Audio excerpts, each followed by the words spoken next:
The economy is not going to recover. It's not going to bounce back and rise to new heights like the politicians and the media have been trying to convince you. This global recession, or more accurately, this global depression that we've been in this past 5 years, is not a temporary downturn. It's the beginning of the end of an era. If you're watching this video, you're probably curious as to when the system is going to unravel. However, this question can't be answered without looking at the why. The why will determine the how, and the how will determine the when. After the crash of 2008, a lot of people suddenly started caring about things like monetary policy, national debt, and central banking, and they began educating themselves on these topics in order to understand what was happening, and to get some idea of what was coming. In response, scores of internet pundits and self-made economists rose up to answer their questions and to predict when and how the system would fall. Unfortunately, many of these would-be teachers were promoting an outdated worldview that left out the most important variables, and as a result, their predictions fell flat on their face, over and over again. For example, when the Federal Reserve began flooding the economy with cash through the bailouts and its series of quantitative easing, many predicted that this would quickly lead to hyperinflation. America was about to become the next Weimar Germany, or Zimbabwe. Soon we were going to be carrying wheelbarrows full of cash to the grocery store just to buy bread. Many predicted this would happen by the summer of 2009, others by mid-2011. Of course, they were all wrong. Why? They were wrong because they didn't understand what actually gives the dollar value. It's true that the US dollar is debt-based, and it's not backed by gold or any other precious metal. And it is true that when money is created as debt, it comes with interest, and the money to pay that interest never exists. Therefore, it is inherently a Ponzi scheme doomed to fail from the start. However, it's not entirely accurate to say that the dollar is backed by nothing. The US dollar, which is the world reserve currency and therefore affects everyone on this planet, is backed by two things: oil and the US military. After Nixon ended the gold standard in 1971, he immediately began brokering deals with every member of OPEC, offering military protection in return for them only selling their oil in US dollars. By 1975, every OPEC nation had been brought into this agreement. From that point on, if you wanted to buy oil in the international markets, you needed Federal Reserve notes. And that meant that America could now print out as much funny money as they wanted, and the rest of the world would still have to use it, just as long as no one in OPEC backed out. This arrangement is called the petrodollar status. This is what prevents the dollar from going into hyperinflation, like a normal currency might. That's not to say that running the printing presses like madmen has no effect. The dollar has lost a great deal of its perceived value since the 1970s. However, the inflation and economic effects of the Federal Reserve's policies are not proportional to what you would see if a country like Australia were to do the same thing to their currency. This is due to the fact that the demand for dollars created by the petrodollar status mitigates inflation to a large degree by distributing the consequences globally, rather than merely affecting the United States.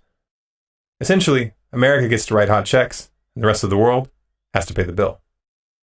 Now, this gig is perfect for the US as long as no one decides to buck the system, like Iraq did in 2000 by starting to sell their oil in euros, or like Libya did by trying to pull most of Africa off of the dollar, or like Iran is doing now.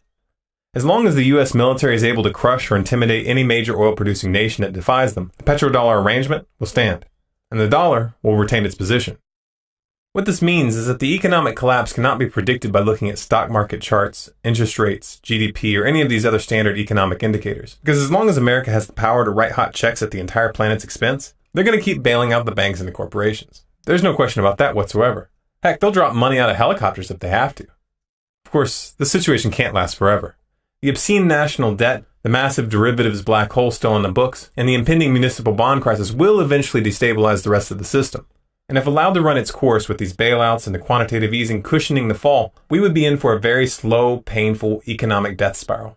However, that's not a very likely scenario.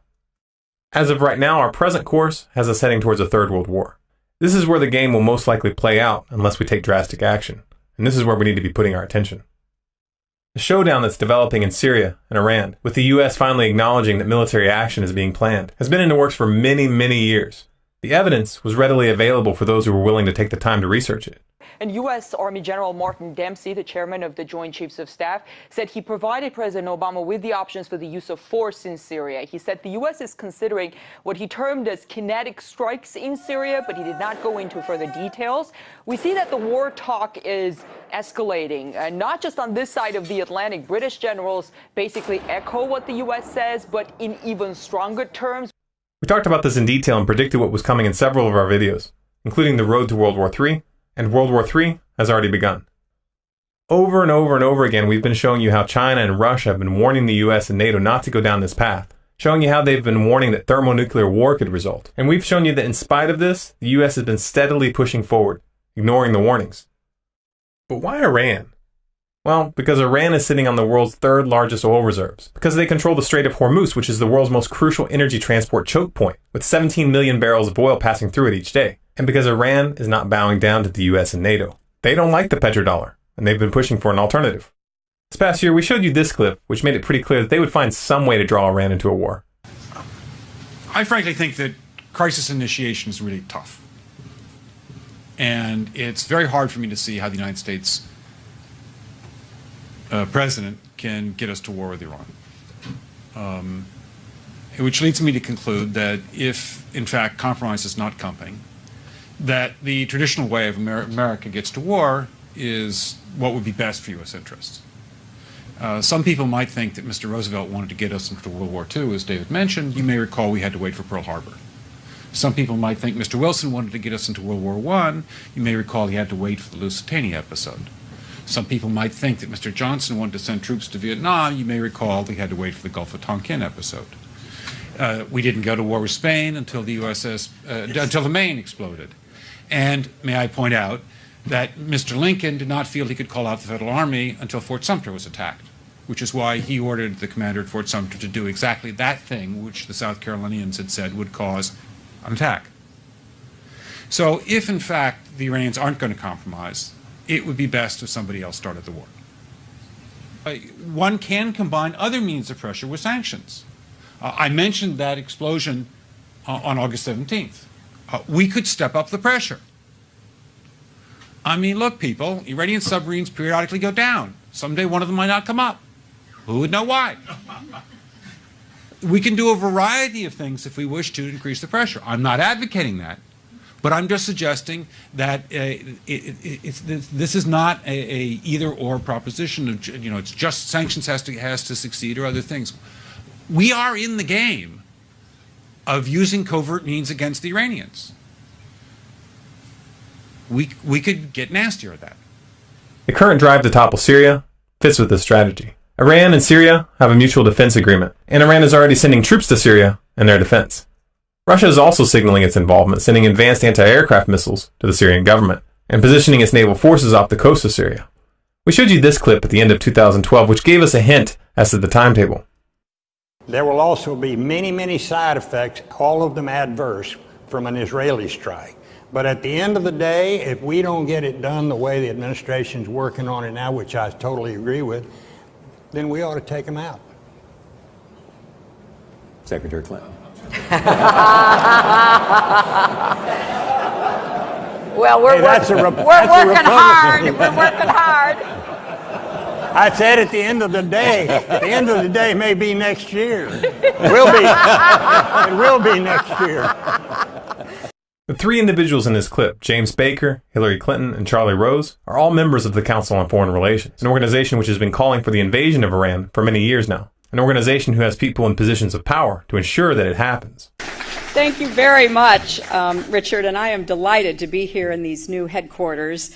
I have been often to, I guess, the mothership in New York City, but it's good to have an outpost of the Council right here down the street from the State Department. We get a lot of advice from the Council, so this will mean I won't have as far to go to be told what we should be doing and how we should think about the future. The powers that be want to kick this next conflict off very soon, in a matter of months if all goes smoothly. Whether they're able to pull that off is another question. If the United States and NATO go into Syria and the conflict spreads into Iran, the results would be disastrous. This won't be a replay of Iraq or Afghanistan. This will be a whole new level of war. One that will likely draw in China and Russia, and which has the potential to bring the entire planet to utter ruin. Even these so-called powers that be won't be able to control the chain of events that follows. They are quite literally playing chicken with nuclear weapons, gambling all of our lives on their deranged power games. Why? Because the powers that be want to stay in control. And if the economy is allowed to grind to a halt organically, they know that they would lose all leverage in the situation. As conditions worsen, the people would begin to rise up, and it would only be a matter of time before their house of cards falls. To avoid that scenario, they're going to preempt it by engineering a crisis. They're going to knock over the game board like a spoiled brat, using war to bring humanity to its knees, till we're begging for it to stop. till we're begging for a solution. And then, of course, they'll offer that solution. A solution which hands them even more power. I think we've all got to move towards that opportunity, and I think the challenge also is whether we should move towards an international currency, because the speculation and the complexity of currency has caused some of the irritation, not only among the trading nations, but among individuals. But it's not for me to say how it will happen. Now, when you really see just how many variables are involved here, and how many of these variables are human decisions which are impossible to predict, it should be clear that there's no way to pin down the collapse to a definitive date.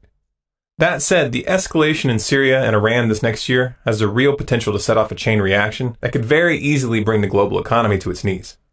This could be sparked by a breakdown in the oil supply chain as the transport choke points, the Strait of Hormuz in particular, become battlegrounds, or due to a key oil-producing country such as Saudi Arabia becoming destabilized, or falling into Chinese or Russian control, or due to a nuclear weapon or an EMP being detonated in a key city. Any conflict that involves Iran will inherently cause oil prices to skyrocket, especially if Iran is able to render the Strait of Hormuz impassable, which is in fact a tactic that they are openly preparing to implement.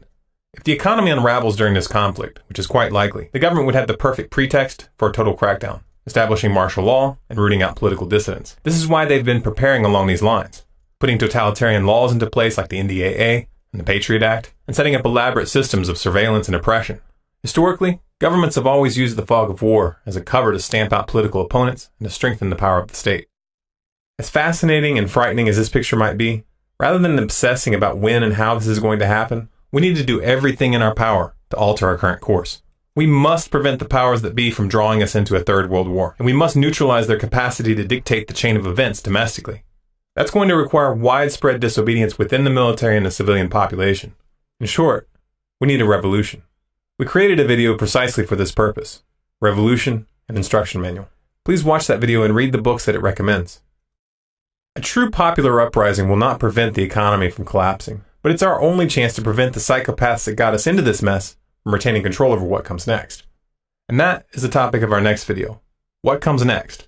What will replace the current system? If you want to make sure you see that video and other videos to come, subscribe to Storm Clouds Gathering on YouTube. For updates, news, and bonus content, please follow us on Facebook at facebook.com/StormCloudsGathering, on Twitter at Collapse Updates. You can find us on Google Plus by doing a search for Storm Clouds Gathering, and our website is stormcloudsgathering.com.